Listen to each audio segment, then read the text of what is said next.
We're hearing the latest from our correspondent Hugo Bachega, who's there in Beirut. We were hoping to talk to Hugo, and we will in the next few minutes, but the communication's slightly interrupted. But he has been telling us there has been at least one blast in southern Beirut. He says it's around a Hezbollah stronghold as crowds gather for the funeral of 4 of the victims of yesterday's attack.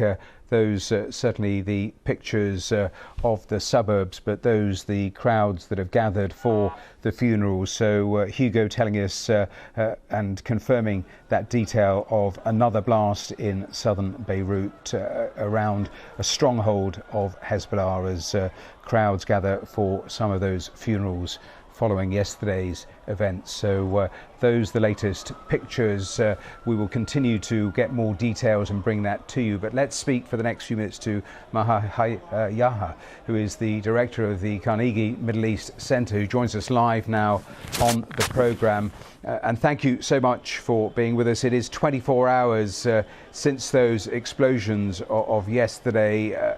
Are people there able to actually take stock of what has happened over those 24 hours? Good morning, and thank you for having me. Everyone is in shock, frankly. People haven't had time to process what happened yesterday. The idea that pagers could be turned into explosive devices that just erupt in the middle of anywhere, basically, is just shocking. I mean, they literally turned instruments of 20th century communications into weapons of mass destruction across the country. So people haven't really processed. I was just talking to some medical personnel, and they were describing some of the injuries that they've seen, including injuries to the face, to the eyes, to the hands, and to the lower extremities, depending on where people were holding their pagers, but also who was right next to them. A lot of civilians have been injured just by being in the wrong place at the wrong time, in supermarket lines or in public spaces. Maha, I wonder if you can just stay with us. Things are very fluid at the moment. I will come back to you, but I want to bring in Hugo Bachega, who's there on the ground for us in Beirut. Hugo, let me bring you in, and we've just been reporting some of the facts that you've been just dispatching in the last few minutes. So just bring us right up to date. Yeah, Matthew. So we're here in Dahir, which is the southern suburb in Beirut, which is a Hezbollah stronghold. And large crowds have gathered here for the funeral of 4 of the victims of those explosions yesterday, including an 11-year-old boy and the son of a Hezbollah MP. And about 15 minutes ago, we heard a large blast here in this area, and details are unclear.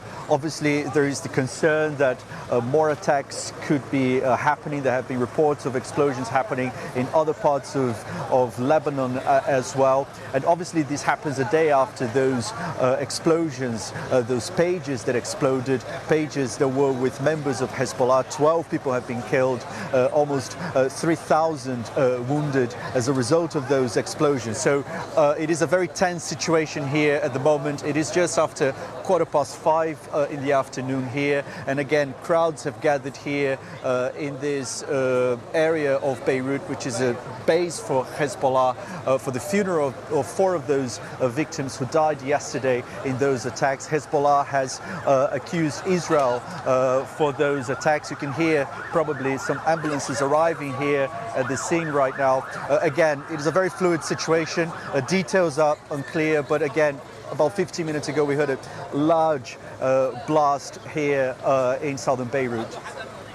Hugo, let me just report what the Reuters news agency has just reported, that communication devices have exploded in Lebanon. Reuters citing security sources and witnesses that communication devices used by Hezbollah have detonated across the south and in the suburbs of Beirut. Are you hearing anything more about whether we're seeing another wave of what we saw yesterday? Well, we know that thousands of those pages have been distributed to Hezbollah members and hundreds of them had exploded yesterday. So I don't think it would be a major surprise if this attack is continuing today. What we did hear was a large explosion here right after 5 o'clock local time, as these crowds were gathered here for the funeral of these 4 victims, victims of the attack that happened yesterday. And obviously it is a very tense situation. We have been asked to get away from the crowd because obviously nobody really knows what's happening here.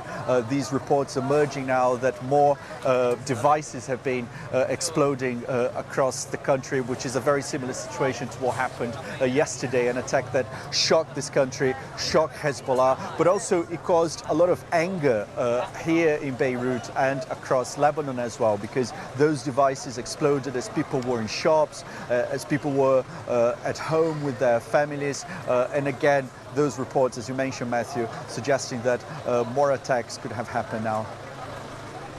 We wait for more detail, and Hugo, as you're reporting that, a small bit more from Reuters coming in, underlining that it was the communication devices used by Hezbollah, more detonations today in the last little while across the country, south and in the southern suburbs of Beirut. That is being sourced both to a witness and to security sources. So exactly as you're piecing together, that is exactly what Reuters is also doing. And we had reported earlier that the batch that was being talked about was roughly of the size of 5,000. And we know that yesterday nearly 3,000 people were injured. So we were aware that a certain number of devices hadn't exploded thus far, but perhaps an indication that some of those are also exploding now 24 hours later. Is it too early to say, Hugo, in terms of how Hezbollah are potentially likely to react, to respond if this is Israel?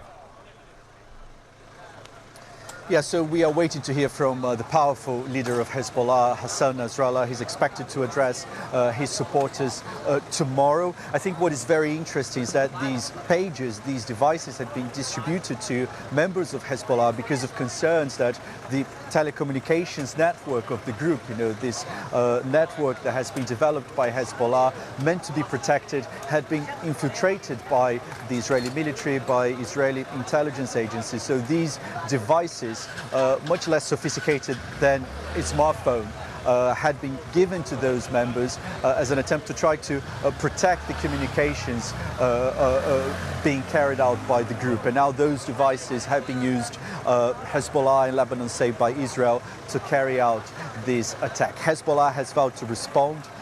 We've seen that the cross-border attacks have continued today. Hezbollah is saying that these attacks are going to continue, that this is part of the campaign of the group in support for Palestinians in Gaza.